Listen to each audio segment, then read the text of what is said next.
शाम के 7 बजने वाले थे। दिसंबर के सर्द मौसम में अभी से रात का भ्रम होने लगा था। बाहर पूरी तरह से अंधेरे ने कब्जा कर रखा था। ठंड की वजह से सड़कों पर आवाजाही भी बहुत कम थी। ऐसी ठंडी शाम में शिखर सड़क के किनारे खड़ा हुआ बड़ी बेचैनी से सामने निहार रहा था। वूलन जैकेट और मफलर के बावजूद ठंडी से उसका बुरा हाल हो रहा था। मन ही मन वो गौरव को कोस रहा था कि इस ठंड में उसे यूं बाहर बुलाकर अब तक वो गायब है। शिखर ने मोबाइल निकाला और गौरव को कॉल करने लगा। हेलो, किधर है तू? यहाँ ठंड में खड़े खड़े मेरी कुल्फी जम रही है और तेरा कहीं आता पता नहीं। कब आएगा तू आखिर? उधर से गौरव ने बस इतना कहा, बस पहुँचने ही वाला हूँ, और कॉल का कट कर दी। शिखर बुरी तरह से चिढ़ गया। बस पहुँचने ही वाला हूँ।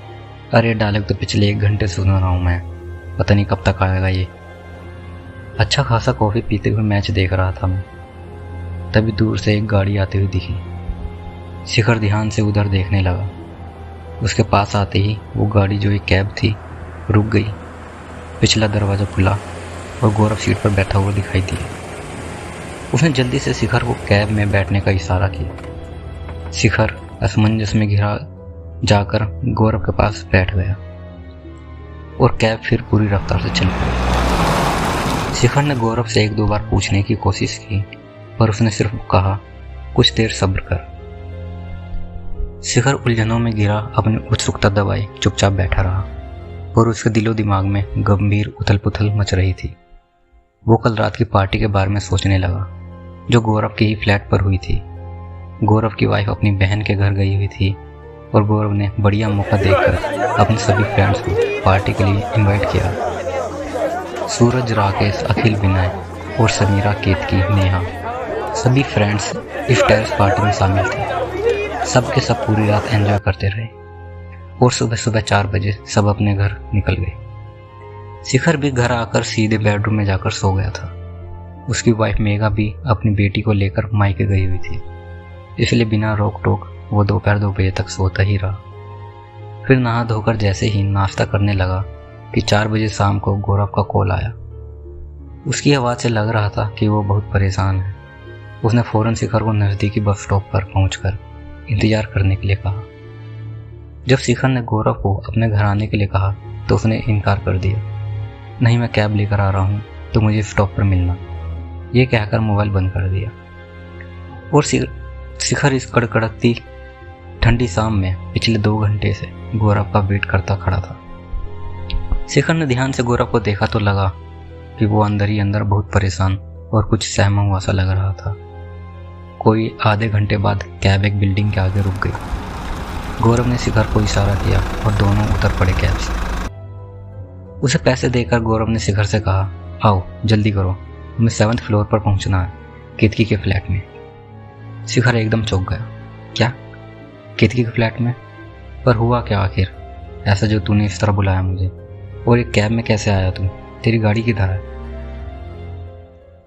गौरव ने फ्लैट की ओर बढ़ते हुए कहा, केतकी के फ्लैट में आने के लिए मैं हमेशा कैब ही यूज़ करता हूँ। पार्टी के बाद जब तुम सब चले गए, मैं भी वहीं हॉल में सोफे पर ही सो गया था। दोपहर 2 बजे मेरे मोबाइल की रिंग बजने से नींद टूटी तो देखा कि केतकी का कॉल था। जैसे ही मैंने हेलो कहा, उधर से केतकी की डरी हुई आवाज़ आई, प्लीज़ कम इमीडिएटली, और फिर उसका मोबाइल स्विच ऑफ हो गया। मुझे कुछ सूझा ही नहीं तो मैंने तुम्हें कॉल किया ताकि तुम साथ चलो और हम मिलकर देखें कि माजरा क्या है। केतकी किसी मुसीबत में तो नहीं? शिखर कुछ बोलता कि तब लिफ्ट रुक गई थी। 7th फ्लोर आ गया था। दोनों लिफ्ट से बाहर निकले और केतकी के फ्लैट की ओर तेज कदमों से चल पड़े। दरवाजे पर लगी डोरबेल 2 बार बजाने पर भी ना तो दरवाज़ा खुला और ना ही केतकी की आवाज़ आई। अब क्या करें हम? शिखर की बात पूरी भी नहीं हुई थी कि गौरव ने अपने पॉकेट से एक चाबी निकाली और फ्लैट का दरवाज़ा खोलने लगा। शिखर तो एकदम अवाक ही रह गया। तेरे पास केतकी के फ्लैट की चाबी कैसे? पागल, ये फ्लैट मेरे ही नाम पर है, गौरव ने धीरे से कहा। शिखर हतप्रभ सा गौरव के साथ अंदर चल पड़ा। केतकी, वेयर आर यू? गौरव जोर जोर से पुकारने लगा। शिखर भी इधर उधर देखते हुए केतकी को आवाज़ लगा रहा था, पर कुछ पता ही नहीं चल रहा था उसका। बेडरूम, वॉशरूम सब तरफ देखने के बाद दोनों ने पर कोई खबर नहीं मिली। तभी किचन में रखे फ्रिज की ओर शिखर का ध्यान गया। उसने तुरंत ओपन कर देखा। Oh my God! शिखर के साथ साथ गौरव भी चीख पड़ा। फ्रिज के अंदर समीरा की खून में लथपथ लाश पड़ी थी। हक्के बक्के शिखर ने किसी तरह कहा, ये केतकी के घर समीरा की लाश कैसे? गौरव कुछ बोलने ही वाला था कि उसके मोबाइल का रिंगटोन बज उठा। वही तो सूरज की कॉल है, वो धीरे से बोला। हेलो सूरज। उधर सूरज घबराई आवाज में बोला, ओह गौरव, मैं बड़ी मुसीबत में फंस गया हूँ यार। गौरव ने उलझे स्वर में पूछा, क्यों, क्या हुआ, कहाँ हो तुम? सूरज बोला, मैं समीरा के फ्लैट में हूँ। अभी कुछ देर पहले उसने मुझे मैसेज किया था कि घर आओ तुरंत। मैं जब यहाँ पहुँचा तो देखा समीरा का फ्लैट खाली पड़ा है। और क्या सूरज? गौरव चीखा। और फ्लैट के अंदर बेडरूम के कबर्ड में केतकी की लाश पड़ी है। क्या? गौरव के हाथ से मोबाइल छूटते छूटते बचा। उसने किसी तरह कहा, तू जल्दी से केतकी के फ्लैट में पहुंच। शिखर कब से हैरान परेशान गौरव की बातें सुन रहा था। उसने पूछा, क्या हुआ गौरव? सूरज की बात सुनकर इतने परेशान क्यों दिख रहे हो? सब ठीक तो है ना? गौरव दुखी स्वर में बोला, कुछ भी ठीक नहीं है यार। सूरज अभी समीरा के फ्लैट पर है। तो? शिखर बीच में ही बोल पड़ा, इसमें क्या परेशानी की बात है? अरे सूरज समीरा का मंगेतर है। अगले महीने तो उन दोनों की शादी होने वाली थी। गौरव ने उसे रोकते हुए कहा, समीरा के फ्लैट पर केतकी की लाश मिली है सूरज को। वो लगभग रोने पर आ गया था। शिखर ने सांत्वना देते हुए धीरे से कहा, ओह बहुत बुरा हुआ यार, पर जरा सोच कि जब सूरज को समीरा की मौत का पता चलेगा तब क्या होगा। कितना चाहता था वो समीरा को। गौरव वहीं बड़ी चेयर पर बैठ गया। शिखर बोला, यार हमें पुलिस को खबर कर देनी चाहिए, आखिर मर्डर हुआ है इस फ्लैट में। गौरव एकदम खड़ा हुआ, oh no no no never. हम पुलिस को कॉल करेंगे तो क्या पता वो हमें ना पकड़ ले के इल्जाम में। शिखर हक बकाया सा बोला, तो क्या तो पुलिस को इन्फॉर्म नहीं करेगा? पर सूरज को तो यहाँ बुलाया है तूने, वो बता ही देगा पुलिस को कि तू यहाँ इस फ्लैट में था।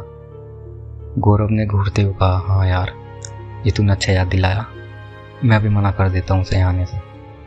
वो मोबाइल निकाल कर नंबर लगा ही रहा था कि डोरबेल बज उठी। ओह कौन आया होगा अभी? शिखर चौंक कर बोला, कौन आया होगा बाहर? समीरा के फ्लैट में केतकी की लाश और केतकी के फ्लैट में समीरा की लाश। क्या घोर धंधा था आखिर ये जानेंगे हम अपने अगले पार्ट।